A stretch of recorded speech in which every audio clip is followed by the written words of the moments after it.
Գյուրջան Կասկադ, հասանելի բնակարաններ 65 ամիս մարման ժամկետով։ Հաջորդ քննարկվող հարցը զինվորական ծառայության եւ զինծառայողի կարգավիճակի մասին օրենքում փոփոխություններ կատարելու մասին, զինվորական ծառայության եւ զինծառայողի կարգավիճակի մասին օրենքում լրացումներ եւ փոփոխություններ կատարելու մասին, 2024 թվականի հունվարի 16-ի 23Ն օրենքում փոփոխություն կատարելու մասին, պետական տուրքի մասին Հայաստանի Հանրապետության օրենքում փոփոխություն եւ լրացում կատարելու մասին եւ Հայաստանի Հանրապետության քրեական օրենսգրքում լրացում կատարելու մասին, օրենքների նախագծերի փաթեթի վերաբերյալ Հայաստանի Հանրապետության կառավարության առաջարկությունների մասին է, զեկուցող Պաշտպանության նախարար պարոն Պապիկյան, խնդրեմ։ Շնորհակալություն, մեծարգո փոխվարչապետ, հարգելի գործընկերներ, օրենքի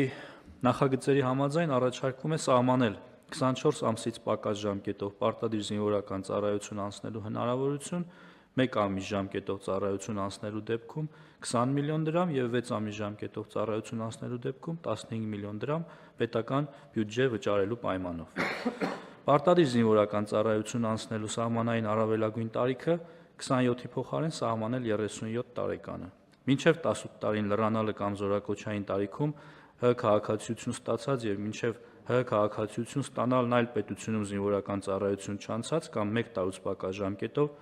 ծառայություն անցած քաղաքացիների համար ՀՀ զինված ուժերում օրենքով սահմանված 24-ամյա ծառայության ժամկետը փոխարինել 12 ամսյա ժամկետով ծառայությամբ, ինչպես նաև այդ ժամկետով ծառայության չզորակոչվելու դիմաց նախատեսել 2.5 միլիոն դրամ պետական բյուջե վճարելու պարտականություն։ Մինչև 16 տարին լրանալը զինվորական հաշվառման տարիքի մասին է խոսքը, ՀՀ քաղաքացիությունից դուրս գալու համար արական սեռի քաղաքացիների համար դիմում ներկայացնելու պետական տուրքի գումարը սահմանել 15 միլիոն դրամ։ Օրենքների նախագծերի քննարկման արդյունքներով փաստվել է, որ նախագծերն ընդհանուր առմամբ կարիք ունեն պատշաճ նորմատիվ կարգավորումների եւ օրենսդրական տեխնիկայի կանոնների ապահովման նպատակով լրամշակման, միաժամանակ առկա են մի շարք սկզբունքային առաջարկություններ, որը ես կնշեմ, հավելեմ նաև, որ նախաձեռնությունը ազգային ժողովի падգամավոր Հայկ Սարգսյանինն է եւ այն քննարկում է անցել նաև միջգերատեսչական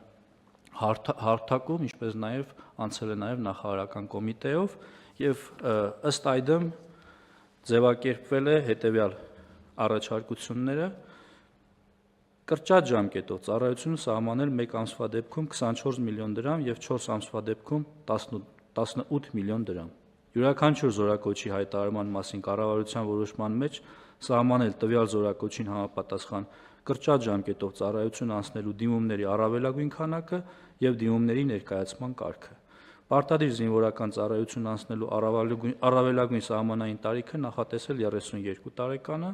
իսկ պետական տուրքի մասին օրենքում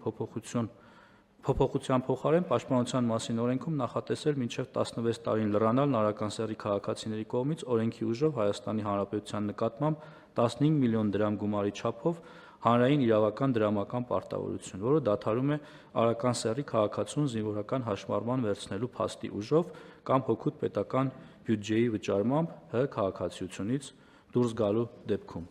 Այս առաջարկները քննարկվել են падգամավորի հետ եւ պարոն Հայկ Սարգսյանը ըստ էության համաձայն է այս փոփոխություններին եւ առաջիկայում մեր հաստատումից հետո այն կքննարկվի նաեւ ազգային ժողովում, հաշվի առնելով, որ փաթեթը բավականին լայն է եւ զգայուն է ու անդրադառնում է հանրային բոլոր շերտերին, շատ կարեւոր է, որ այն նաեւ պատշաճ քննարկում անցնի ազգային ժողովում։ Շնորհակալ եմ։ Շնորհակալություն, պարոն Պապիկյան, հարցեր հարգելի գործընկերներ, դիտարկումներ նախագծի վերաբերյալ։ Պարոն Պապիկյան, ես ճիշտ եմ հասկանում, որ կառավարության կողմից ներկայացված առաջարկությունների մեկ սկզբունքային առանձնահատկությունն այն է, որ յուրաքանչյուր զորակոչի դեպքում կառավարությունը համապատասխան սահմանաչափ կհայտարարի եւ սա նաեւ թույլ կտա գնահատել այս միջոցառման արդյունավետությունը կամ կառավարել այն ռիսկերը, որոնք կարող են առաջանալ նման շատ զգայուն, ինչպես դուք նշեցիք, եւ էական փոփոխությունների պարագայում։ Այո, պարոն Խաչատրյան, դուք շատ ճիշտ եք, այս կետը մեզ համար սկզբունքային էր այն առումով, որ չնայած բարեփոխումը նպատակ ունի զորակոչիկների թիվը ավելացնել եւ տարբեր ճանապարհներով զորակոչից խուսափելու հնարավորությունները սահմանափակել ընդհուպ ամբողջությամբ արգելափակել, որպեսզի այն գումարները, որոնք տարբեր ուղիներով հոսում են տարբեր տեղեր, դրանք մտնեն պետական գանձարան եւ նույն ժամանակ մեծ հնարավորություն տան մեծացնելու պրոֆեսիոնալ բանակի հնարավորությունները եւ թվաքանակը։ Ես պիտի հիշեցնեմ, որ այս նախագծի մի մասը դեռևս 2022 թվականին կառավարության կողմից էր հենց առաջարկվել եւ հետագայում դրա մի մասը արկախվեց 2022 թվականի սեպտեմբերի դեպքերով պայմանավորված։ Այն ժամանակ էր, որ մեր կողմից ընդունվեց Պաշտպան հայրենիաց ծրագիրը, որը ենթադրում է, որ այն ժամկետային զինծառայողը, որը 5 տարով պայմանագիր կկնքի Պաշտպանության նախարարության հետ, ծառայությունից հետո կստանա նաև 5 միլիոն դրամ պարգևավճար։ Եվ այստեղից էլ այս թվերը, խոսքը վերաբերում է 18 եւ 24 միլիոն դրամ կառավարության առաջարկությունների, որը ենթադրելու է, որ հնարավոր կարճ ժամկետով ծառայելու պարագայում, երբ գումար կվճարեն պետական բյուջե, դրա միջոցով մենք կարողանանք 5 տարի շարունակ 2 պայմանագրային զինծառայողի եւ աշխատավարձ վճարել եւ նաեւ վճարել այն 5 միլիոն դրամ պարգևավճար, որը ստանձնել է կառավարությունը։ Բայց, ինչպես նշեցիք, ամենակարևոր հատվածը վերաբերում է կարգին, որը պիտի սահմանի դեռ կառավարությունը,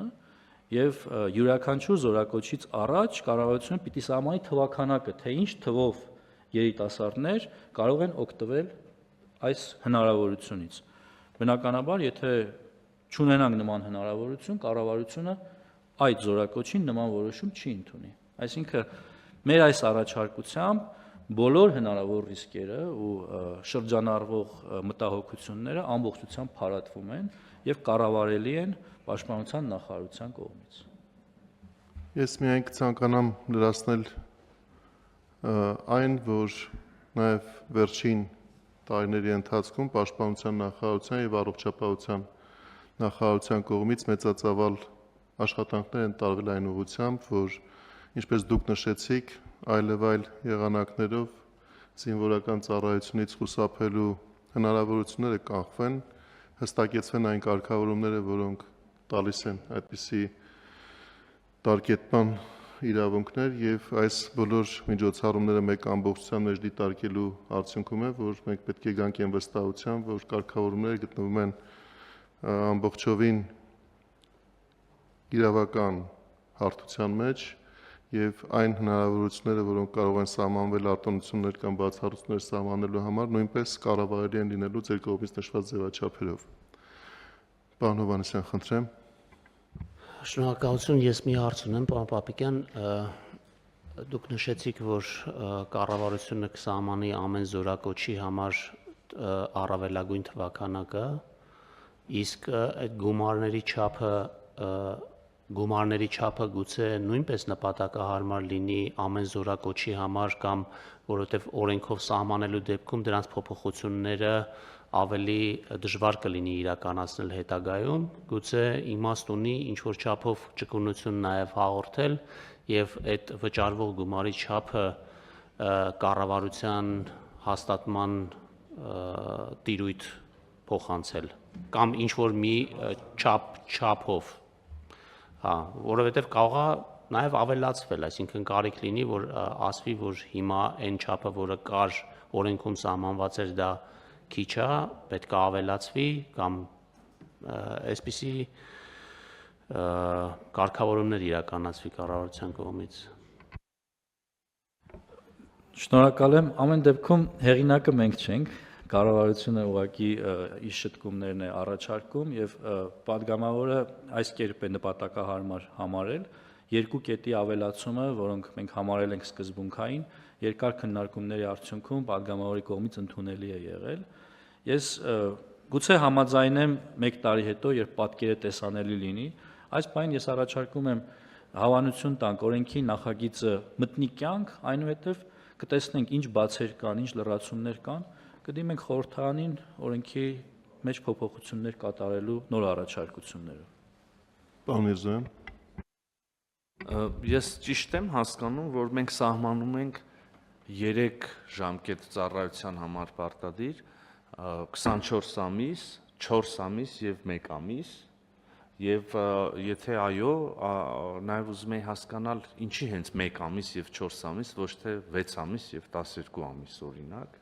Նու 1 ամսվա դեպքում էլի կարող եմ տրամաբանությունը ենթադրել, այսինքն նվազագույն պատրաստություն անցնեն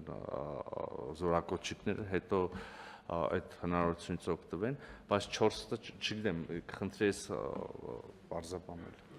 Շնորհակալ եմ։ 24 ամիսը օրենքով սահմանված Հայաստանի քաղաքացու պարտավորություններն են, իսկ կրճատ ժամկետները վերաբերում են, դուք ճիշտ նկատեցիք, 1 ամիսը նվազագույն պատրաստության համար, որպեսզի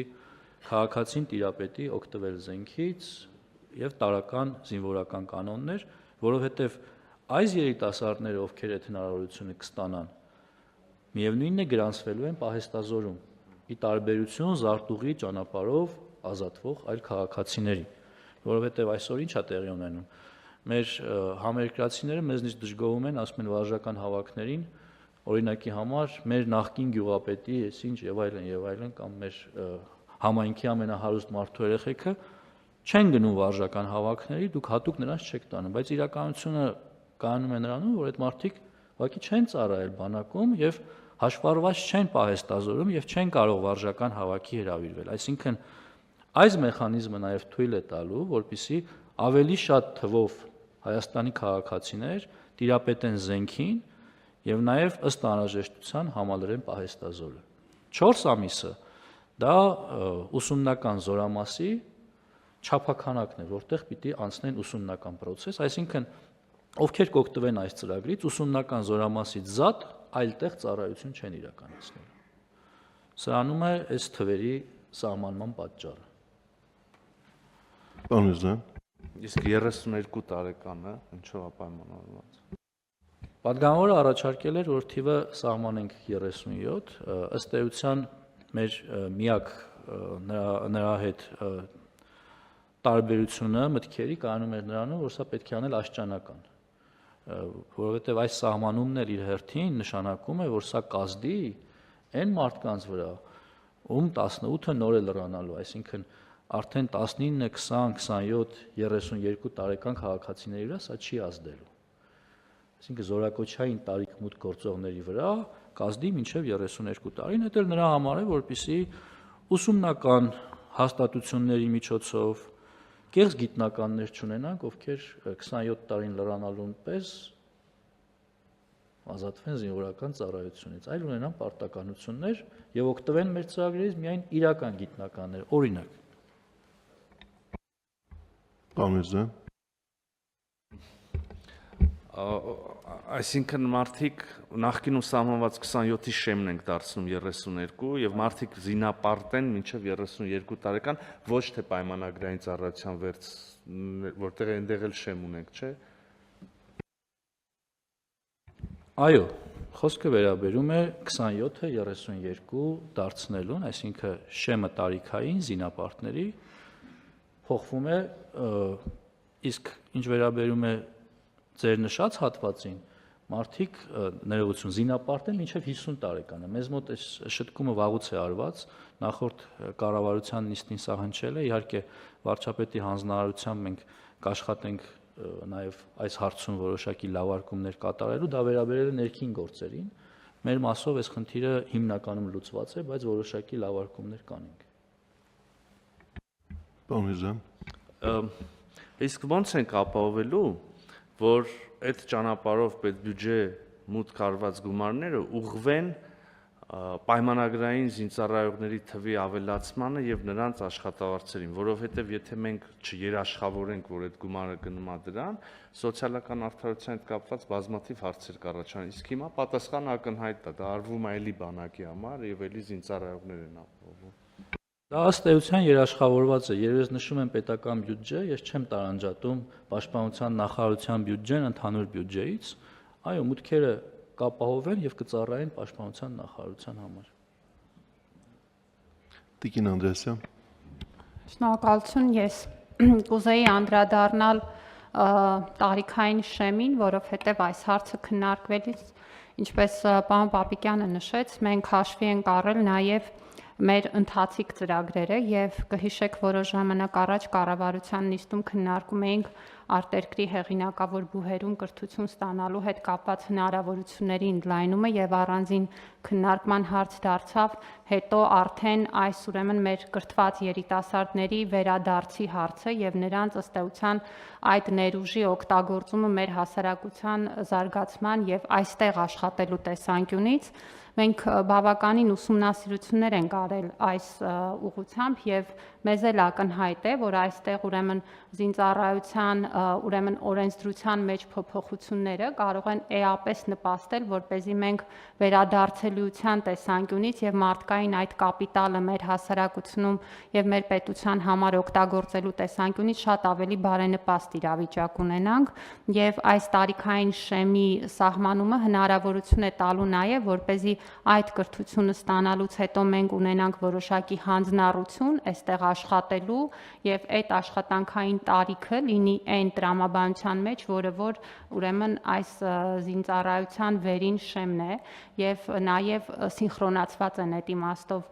կարգավորումները, որպեսզի մի ոլորտի եւ մյուս ոլորտի կարգավորումները համահունչ լինեն եւ չխանգարեն մեկ-մեկու։ Շնորհակալություն Տիկին Անդրեասյան, պարոն Մեսրոպյան։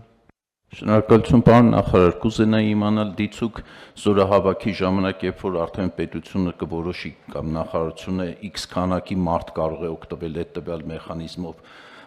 բանակ զինվորական ծառայությունից ազատվելու համար, ո՞նց է կիրառվելու դա, վիճակահանությամբ, թե ով առաջինը հասցրեց դիմել։ Պարոն Մեսրոպյան, մենք հիմա առաջ ենք ընկնում, որովհետև դա դեռ կառավարության որոշումով պիտի սահմանվի։ Տարբեր մտքեր կան, այդ թվում նաև վիճակահանության ավելի արագ գրանցվելու, այսինքն դա դեռ կքննարկենք եւ նաև այստեղ էլ հնարավորություն կունենանք դրա մասին մտքեր հնչեցնելու։